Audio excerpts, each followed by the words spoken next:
Project Loki's Ride, an E.C.D custom Defender 110 built to our client's exact specification. Loki is painted in full gloss metallic black with black accents all around. Loki sits on 18-inch Kahn 1983 wheels with BFG all-terrain tyres.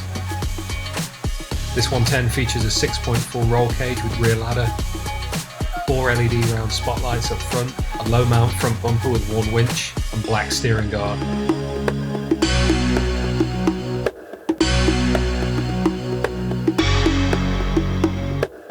Inside, Loki features a Nardi steering wheel with autocross red gauges, 2 Recaro heated and ventilated front and mid-row seats, with 2 forward-facing jumps in the rear.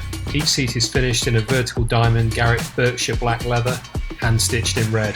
This 110 is powered by a 650 horsepower LT4 engine with 8-speed automatic transmission.